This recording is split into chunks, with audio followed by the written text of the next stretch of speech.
Welcome to the Dojo, the podcast where we turn marketing news and just general marketing trends into marketing tasks. This week we'll hear 3 stories, including one from our special guest. Pick the best one and turn it into tasks you can do today. I'm Jess Percival. I am a digital marketing specialist at Exposure Ninja, and as always, I am joined by Tim Cameron Kitchen, founder of Exposure Ninja, and our special guest today is Sam Hollis, who is a content producer at Agency Hackers. Sam, welcome to the dojo. Bonjour.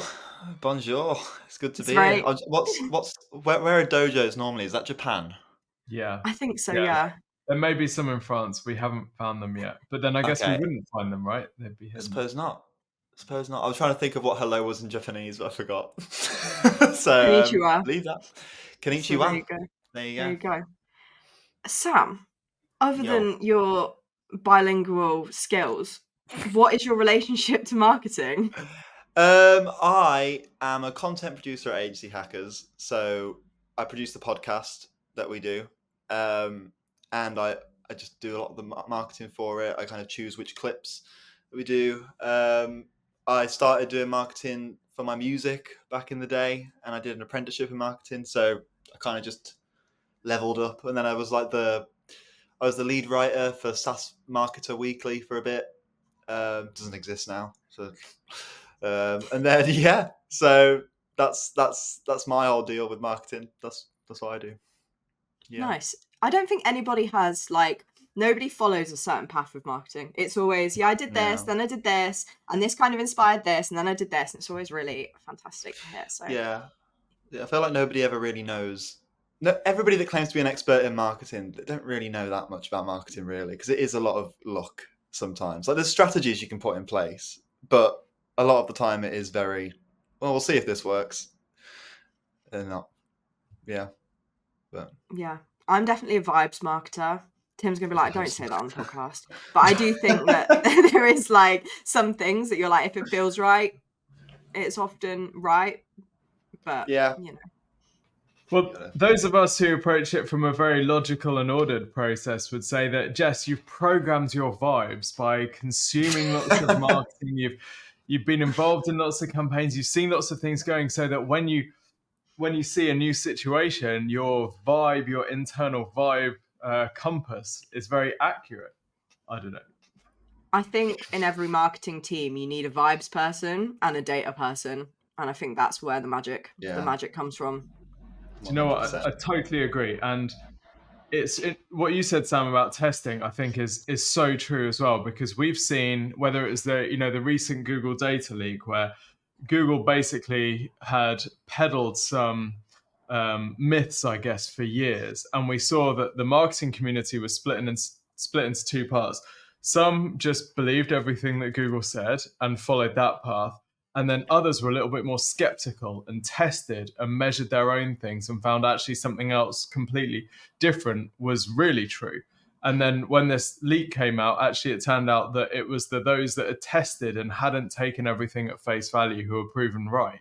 And I think what you said, Jess, about every marketing team needs a vibes person. I remember having a conversation with our PPC team a while ago where I almost wanted us to dedicate 10% of budget to just crazy, just off the wall tests that made no sense. We weren't expecting to get any ROI, because every so often one of them would give us some new information which we could then go and take and apply.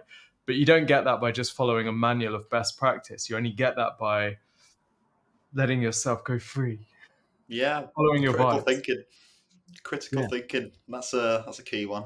But Definitely. I thought that was very nice. Thanks, both of you, for sparking that conversation. I'm going to bring us back. It was. I'm going to bring us back to the format. That is my role as format controller. I get the headline from each of you, so not your full story yet, just the headline of your story. Tim, what is your headline? A really bad week for Google. Oh, R.I.P. Google. Sam, what is your headline for this week? Mine is Polly Pocket's 90s era compact is now life-sized. That's very interesting. Mine is marketing lessons from Disney's D23 event. So, Sam, please tell us about Polly Pocket's life-sized era. Yeah, so I'm very fascinated by film marketing and like just films. I'm a big film nerd. And when Barbie came out, it was a massive hit. Everybody loved it. And it did really well. And then because of that, you say it Mattel? Mattel or Mattel? Mattel. Polly Pocket was announced as like it's going to be the next big Barbie thing, as if Polly Pocket is even close to the level of which Barbie is. It's not, but that's what they announced. And then they announced that they were going to have this director called Lena Dunham. I don't really know what she's been in. She's been in Girls, but apparently people don't like her that much. I don't know. I don't know who she is, but yeah, people don't like her that much, and that started to create some negative press around the film. But then it just kind of went quiet, and nobody really heard much about the film for a while. And then it was revealed that she had left the film. I personally think she was pushed before she was. No, she left before she. What's the phrase? Not pushed before she was pushed. That's the one. Jump before she was pushed. So I personally think she jumped before she was pushed, but she said that it was because she thought that anybody could make a Polly Pocket film, which, yeah. And she thought the next film that she wanted to do was going to be something only she could make. So she's gone. And because of this, I feel like Mattel, whichever production company it was, had the thought, we need to keep Polly Pocket in the minds of people. So I don't know if they made it. I'm not quite sure, but this whole Polly Pocket life-size Airbnb thing happened, and I just don't think it's a coincidence that a month after Lena Dunham left, all of a sudden this Polly Pocket thing happened, and I just think it's some sneaky marketing PR thing. That's what I think it is. But yeah, it really sounds like they're trying to keep momentum. Tim, I do want to ask you, because you have 2 young children. Back in the 90s, it felt like TV shows were made to sell kids' toys, like My Little Pony, Transformers, all those things. Do you feel like that's still the same thing now? Is that the TV show is actually one massive like advert for these things? Is that still the case? Yeah, I think that's absolutely the case. And it's gone a level beyond the sort of innocence of the 90s. And now if you're into Paw Patrol, you can literally brand your entire life Paw Patrol. You could spend all of your time watching, listening, eating off, dressing yourself. And like, yeah, absolutely. The IP value of these things is colossal. I think it seems, from my observation, it seems to be more easy to translate these things from film or video or TV to toys rather than vice versa. It feels a little bit inelegant. You know, we've got the Emoji Movie, Angry Birds movie, Polly Pocket movie. Like, I don't know how many of these have been good. Barbie seems to be a rare success story. Yeah. But other than that, don't know. I'm not sure. I mean, I'm not against the Polly Pocket movie, so maybe I'm not the audience. But I don't know if my wife. Transformers. Were the toys made before or after? That's I'm not quite sure. I have no idea. But the last one bombed. So I feel like the Transformers movies have been bombing for a while, and I wonder if that does, if it has anything to do with the toy sales at all, or if it does impact it. But I know Transformers has like an unbelievable amount of product placement in it anyway, so it's like almost goes beyond that. They're promoting their own line of stuff, and they're actually also just promoting other brands, which is 100%. Very, very interesting. Yeah, I do think some. Oh, go ahead, Tim. I was going to say, if you're going to build an empire out of a toy, I think you'd want to have the strategy in mind to begin with. I think it's difficult to bolt things on, right? Say you've got like noughts and crosses, and you want to turn noughts and crosses into an IP media empire. Well, you need some sort of story around that. You need to build in things that would work in a film. You need characters, you need story arcs.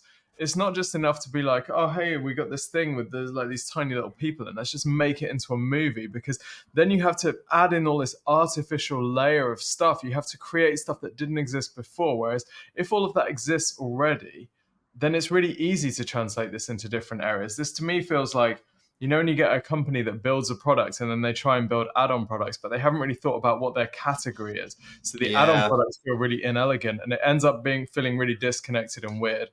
That's what this speaks to. If you could replace a film with like Airbnb, I don't know. I think that the Barbie playbook is not as transferable as people think. Yeah, I'm when they announced the film, I do remember the big question of Barbie. I remember the big question was, what's it going to be about? What do you make it about, a Barbie film? And I think they did a pretty good job. Box office seems to agree. So, but yeah.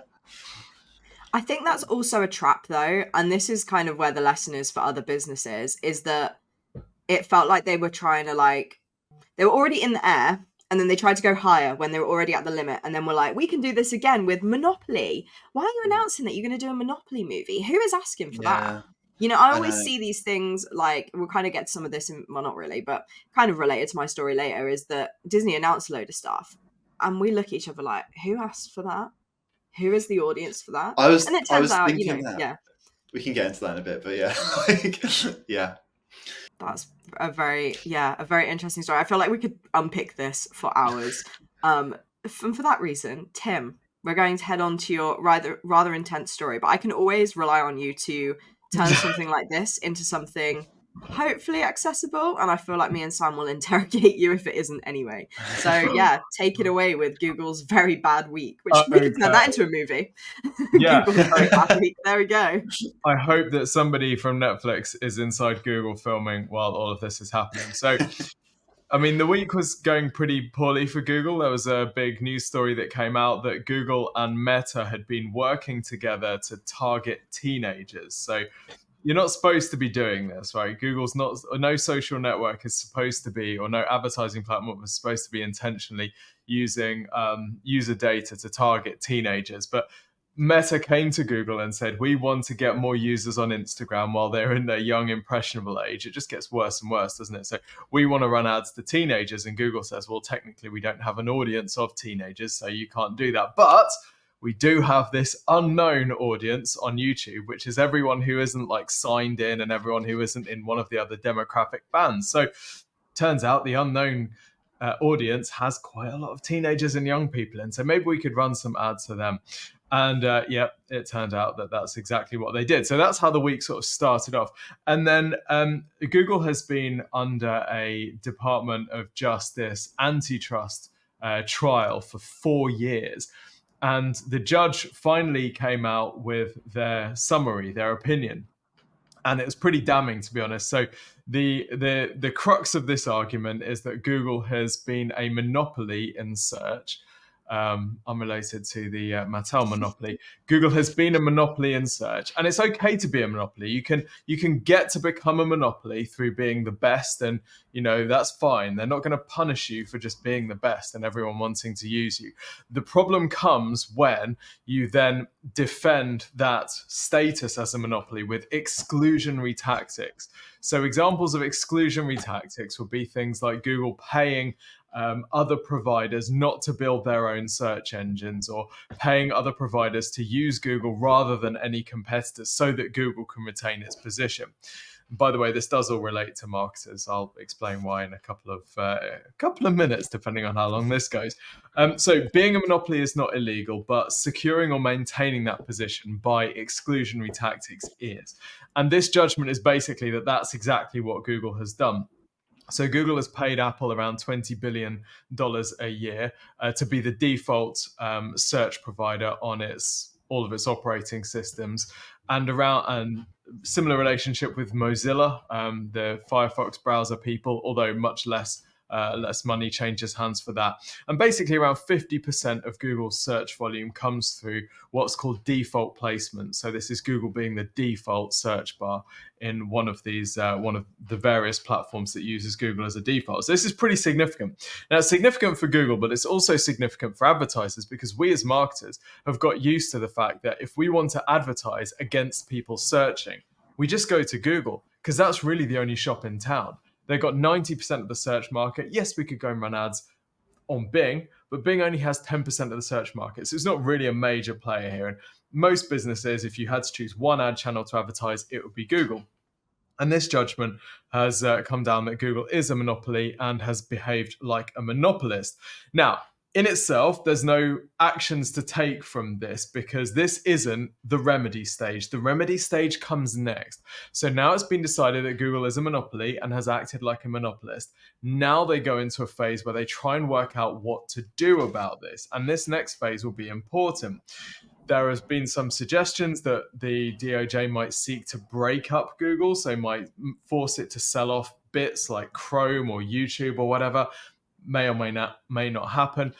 There are other remedies that fall under the behavioral category. So Google might be required to check in with the lawmakers to make sure that anything that they're doing is okay. So this is kind of what Microsoft had to do in the early 2000s when it was found to be a monopolist. And it really means that it has to be very careful about what it does, because now it's branded a monopoly. Any actions that it takes could be viewed as, well, is it just doing that to maintain its unfair monopoly status? So Microsoft, for example, blames the fact that it didn't create the iPhone on this monopoly ruling and the fact that it wasn't allowed to do certain things. So this may hamper Google's ability to further develop some of its offerings and maybe improve some of its offerings further, particularly in search, maybe in AI as well.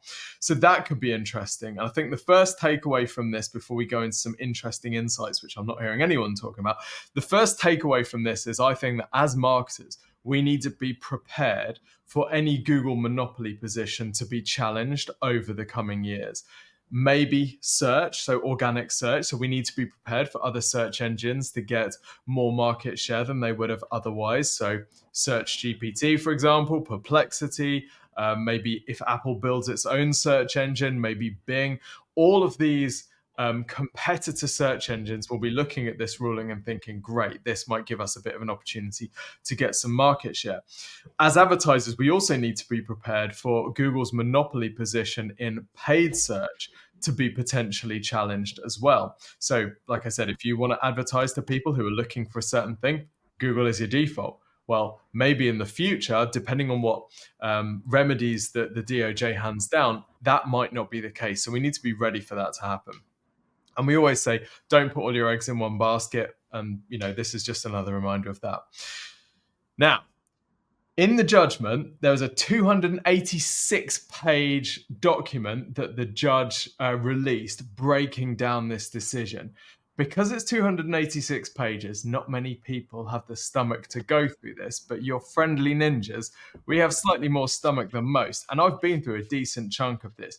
There is some really, really interesting stuff in here that tells us about how Google's ranking algorithms work, some of which came out in the testimonies earlier, but also some of which tells us about how pay-per-click advertising works. Now, pay-per-click advertising is fundamentally the thing that everyone's arguing about here, because this is the monetization method. This is how Google makes money out of its monopoly position.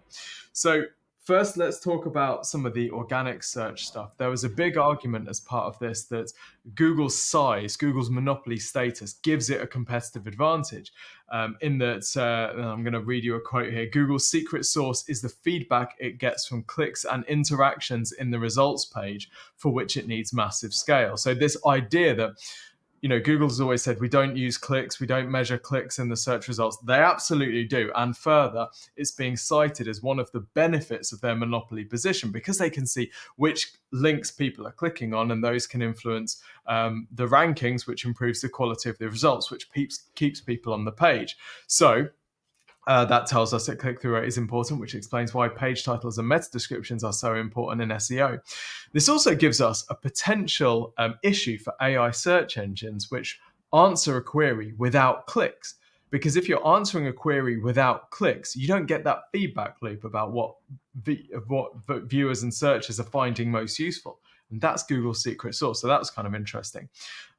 We also get some staggering data on mobile. 98.4% of unique queries are only seen by Google.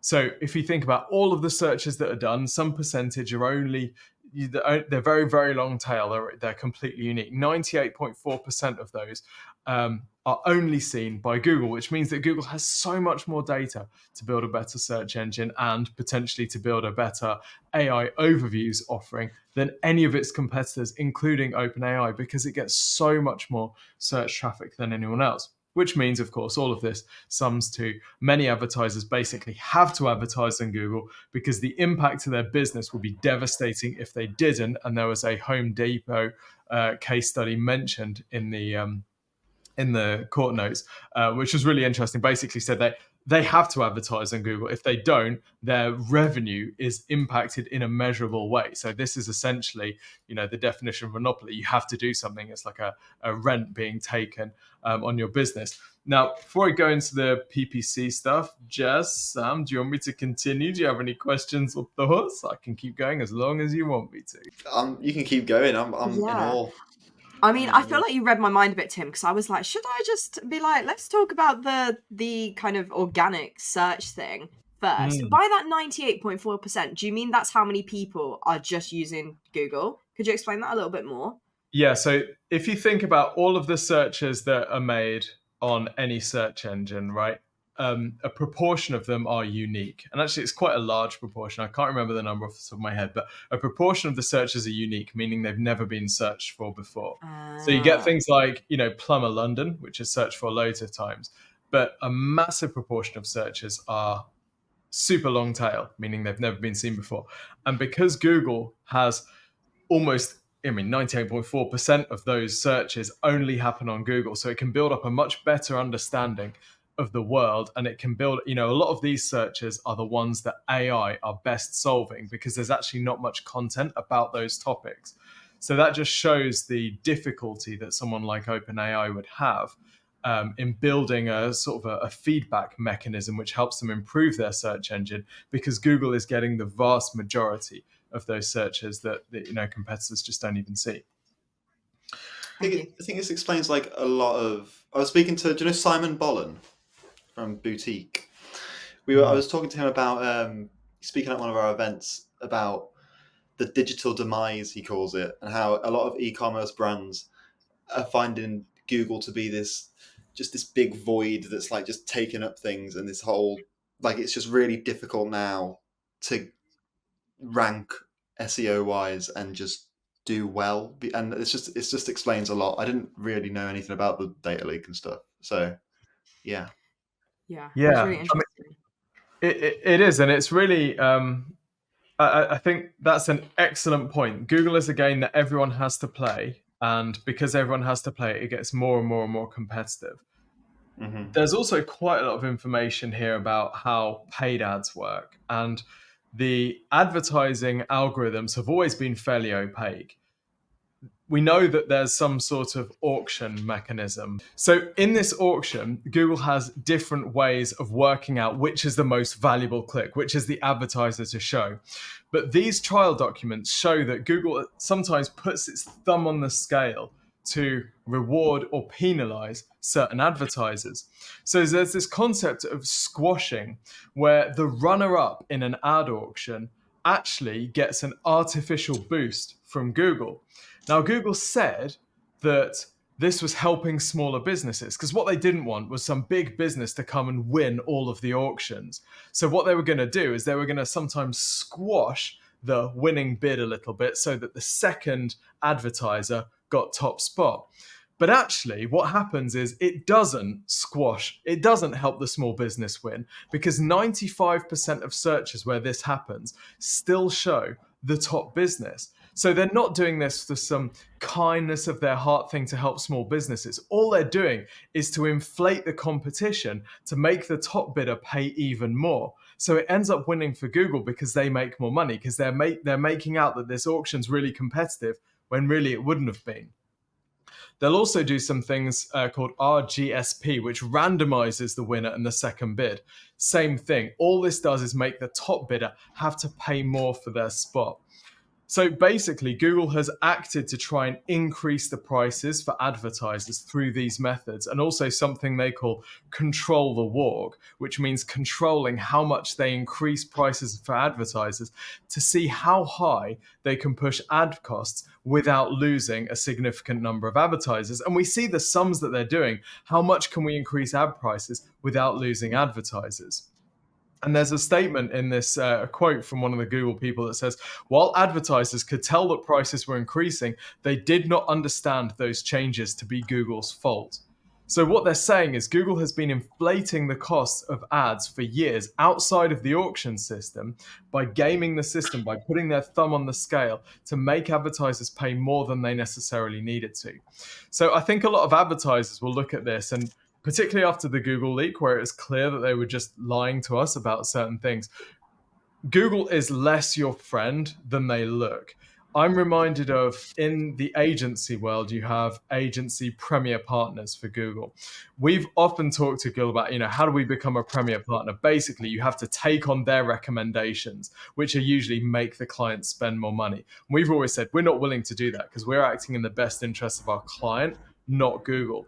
I think this type of insight about how Google operates makes me even more critical of Google's practices. And if I'm acting in the best interest of our client, the advertiser, I am now even more skeptical about what Google says. Yes, use Google Ads. Yes, be absolutely ruthless about maximizing your ROI. Don't take any of their recommendations at face value, because this just shows they are not acting in the best interest of advertisers. They are abusing their monopoly position to extract as much revenue as they possibly can. So whilst I'm still bullish on Google Ads, I think it's great. It's one of the highest, it is the highest ROI ad channel that we've ever seen. You've got to be so skeptical about it. I feel like this is the year of Google's trust being a little bit in the bin. Like, I think the AI overview stuff hasn't really gone down particularly well. We've seen evidence of them directly plagiarizing people's articles rather than taking information and actually repurposing it. We've had this big leak where they've essentially been gaslighting people for years, saying, no, that's not what Google does. There's so many data points. We could never tell you what does this. And then actually in the leak, it was everything that you thought that we told you wasn't true was actually true. And now this is happening.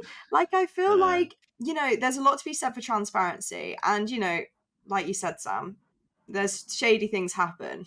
But I feel if you're a little bit more transparent about the shady stuff, surprisingly people will respect you more. Yeah. Weirdly, if people know that this is the game they're playing and they're signing up for it, then would that as many people advertise with them or get involved? It's this real it's not a good sitch. It's not looking good, Google. Yeah. I don't know. I don't know about you, but I'm just exhausted with all of the businesses and all of the things that are coming out in the media just about things that keep going wrong. Have you seen this whole Mr. Beast thing? And this is really not related to PPC. But clearly a man who has loads of money and who is clearly not earned this, but it's being revealed that he's basically breaking loads of laws, making set for people inhabitable. He's I think apparently he broke the Geneva Convention and stuff. It's really allegedly, bad. Allegedly, yeah. There's a lot of proof, but allegedly. Yeah, a lot of proof, but this is just what I think. I just keep seeing this, and there are still people that will defend him, and they'll be like, "Oh yeah, but he's a good bloke." Is he? Is he a good bloke? And then so when again, it's I'm not surprised with the Google thing. It's are they? Are they good? Are they really? Yeah, that's just I think one of the reasons why Google will always win in a lot of situations is because the everyday person that uses Google isn't privy to all this. This is as marketers, and actually a lot of businesses are not going to be privy to this. They're going to see this pop up and just be I have other stuff to look at. I'm not gonna look at that. So if you're still listening to this podcast, good job, because you're going to be ahead in a lot of ways. But yeah, I think I kind of lost my train of thought there. But I feel I made a good point, so I'll just put a full stop on it there and be done.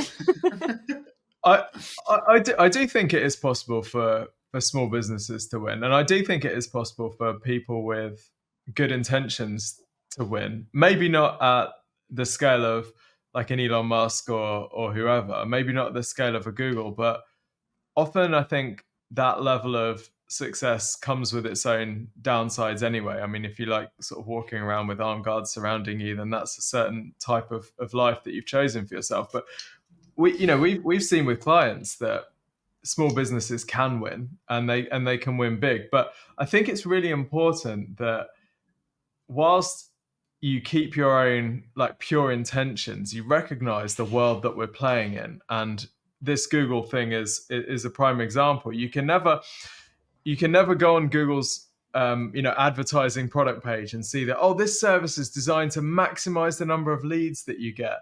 No. Let's be 100% clear. That service is designed to maximize the amount of revenue that Google gets. Your leads, they will give you as many leads as few leads as they possibly can to get that revenue out of you. And this shows it, right?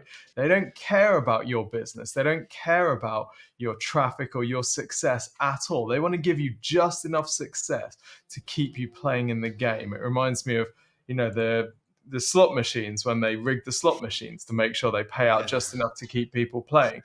And I think you've got to be an amazing advertiser to win against the machine like this. And we see it with clients. We're able to get ridiculous ROI from Google Ads, but we also see it with people who ask us for help in the free website and marketing review that you can request at exposureninja.com/review.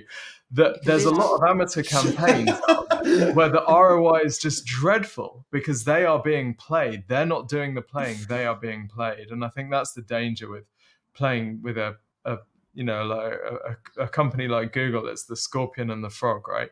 You got to know who you're going up against and the intent behind all of these products. It's not in your favor. Yeah, we read the 280 pages, so you do not have to because you don't have time. Because it's very, very intense. And speaking of things that are intense, I'm going to move us on. Please do, to talk about Disney. So yeah, my story today is about Disney's D23 event for 2024 that has I think it's just wrapped up.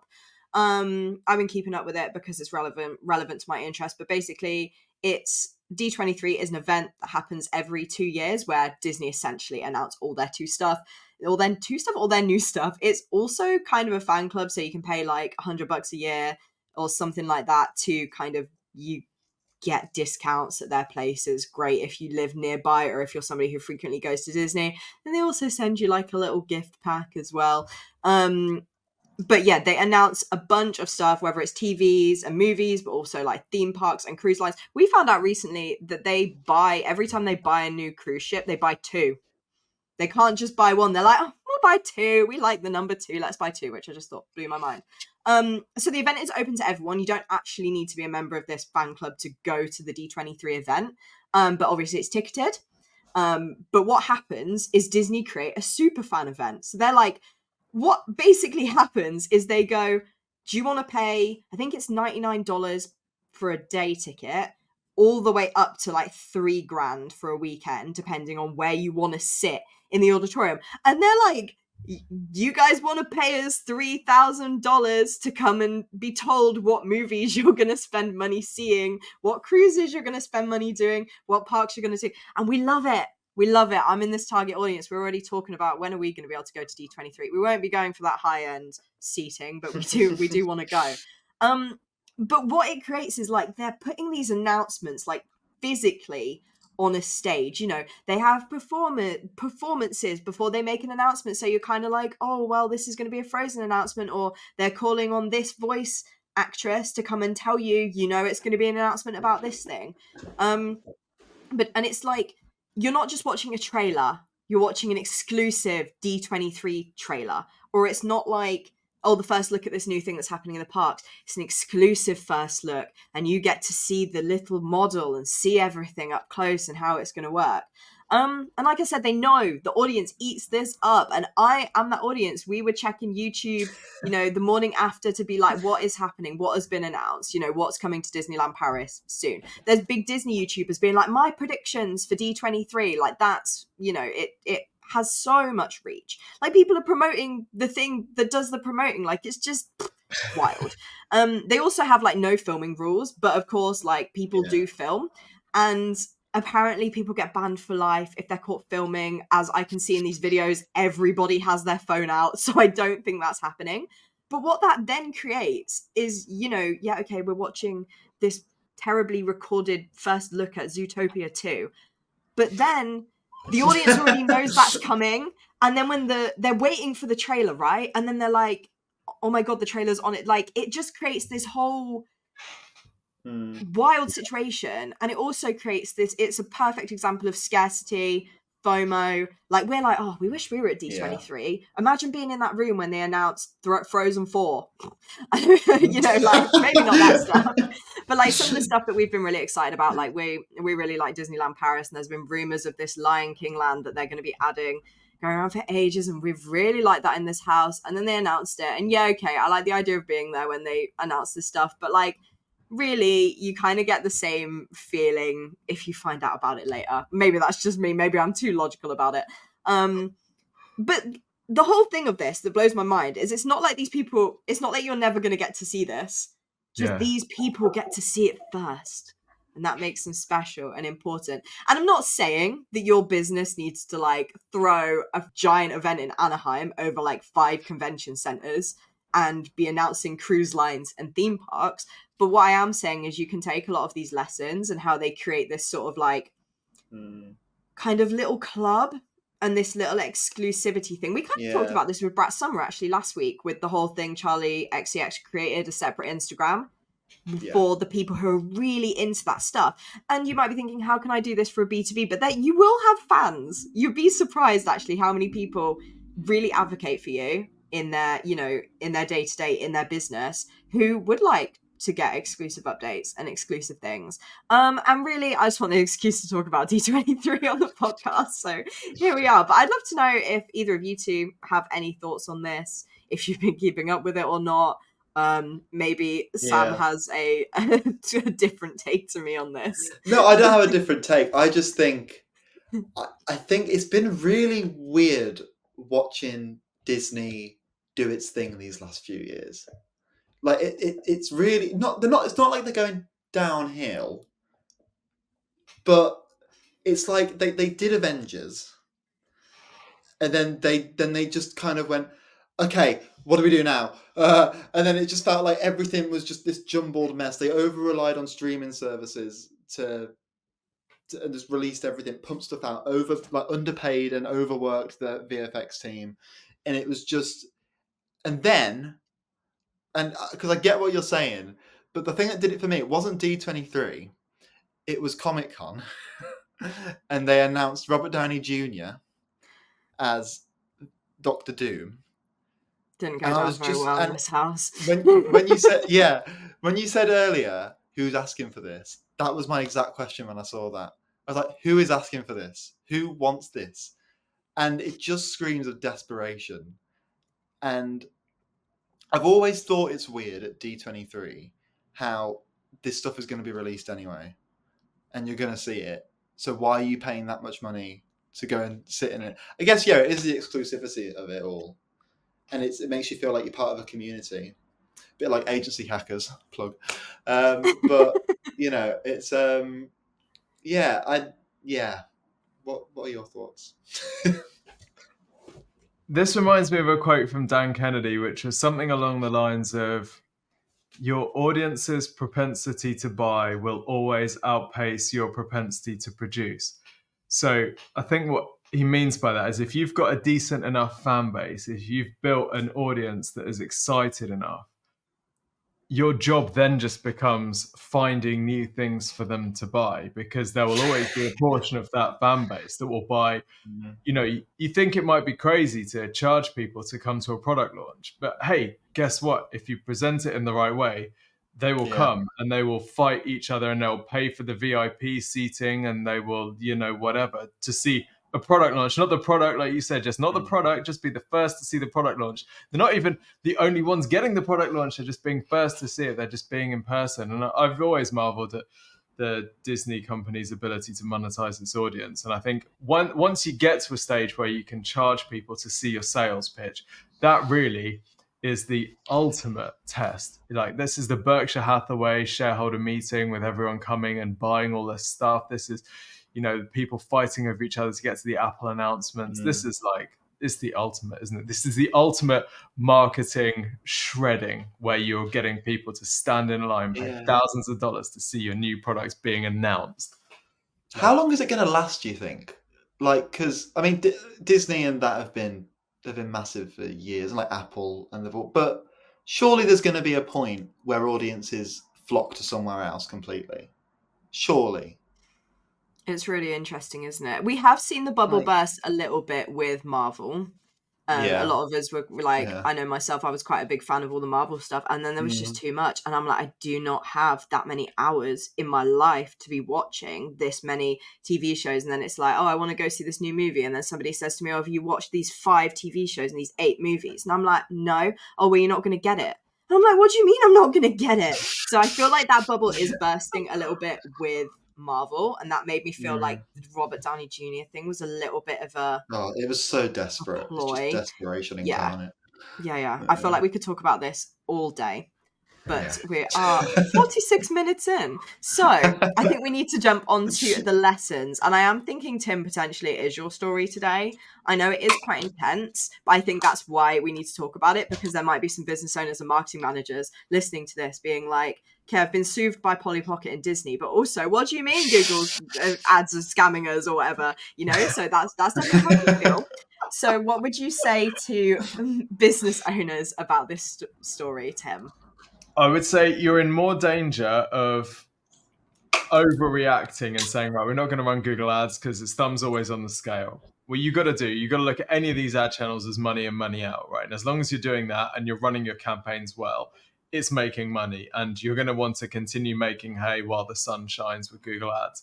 However, you want to be skeptical with anything that Google says. You want to view them not as a sort of a teammate, we're standing side by side to make money together. You want to view them as an adversary. We're aiming to make money out of Google ads despite you, not with you. So I think there's like a mindset shift there. And obviously I'm completely biased, but working with an agency that's standing side by side with you rather than standing side by side with Google, I think is a really important distinction.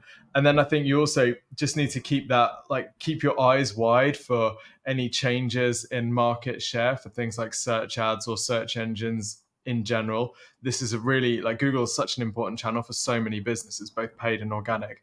And this might lead to other search engines coming through and becoming popular, which of course we'll update you on as and when they become relevant. But yeah, keep your eyes open and look alive, because Google is not your friend. Absolutely. I think some of the lessons from the marketing managers are actually really similar, but I would also say, like Tim made a great point earlier, Google will often make recommendations when you're doing ads, or you'll have those reps that call you and are like, do this, this, this, and this. If you know that those things feel very pointless and you've run ads in the past that have been really successful without using those things, don't necessarily feel like you must do that. Test things. If you test it and it works great, it works better, then cool. But don't put all your budget into the changes that Google is suggesting. And don't just take them at face value. Like, make sure you're kind of using your own expertise as well. And you should hopefully get some good results. But yeah, don't be too scared.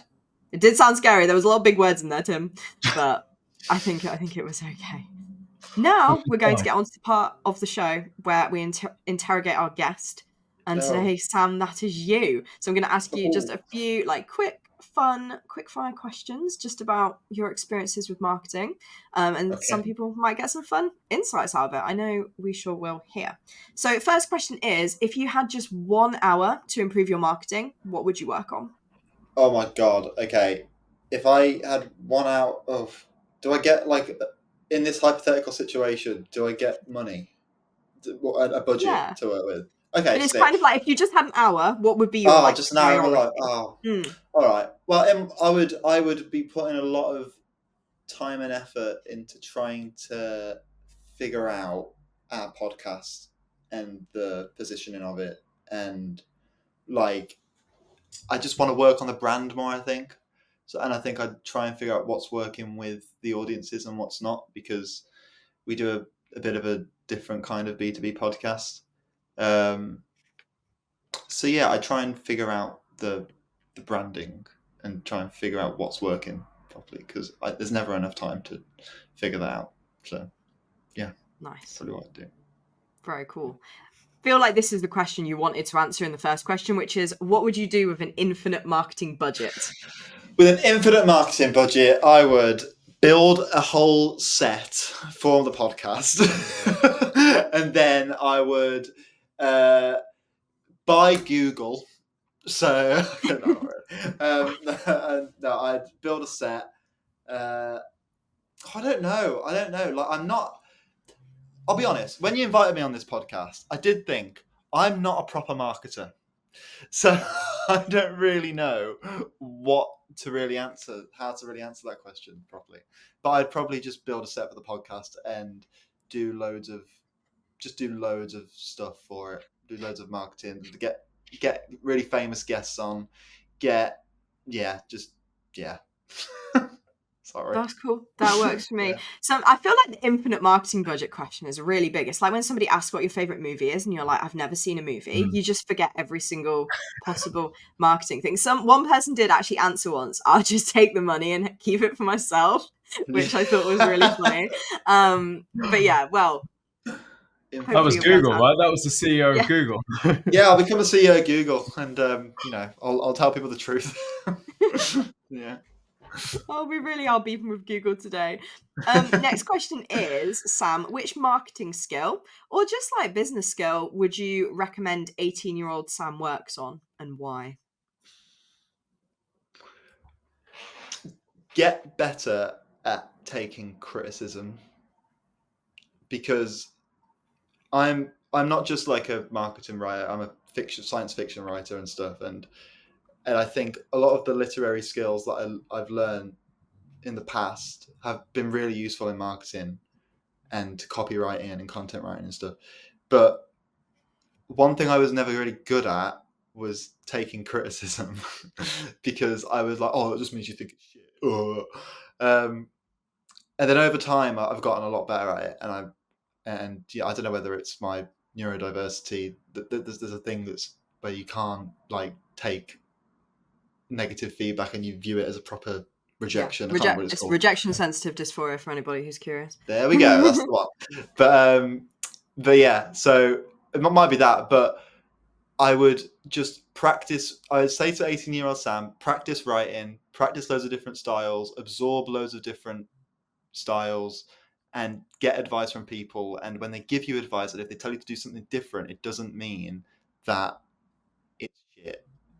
It just means that you need to work on something, and it doesn't mean they hate you. It doesn't mean that everybody thinks you're the worst. It just means there's always ways to improve, and I think that's a lesson that anybody trying to get into business or marketing or anything should take on, especially now that we're in a kind of algorithmic world where there's echo chambers of people telling you constantly either you're really good or really bad, and it seems like there's one extreme or the other. It's okay to not be completely great. There we go. That was really good. I think that's going to resonate with a lot of people for sure. That's a skill that's super important. Sam, what are you most excited about in the marketing space, but kind of just your sphere at the moment in terms of like podcasting or anything like that?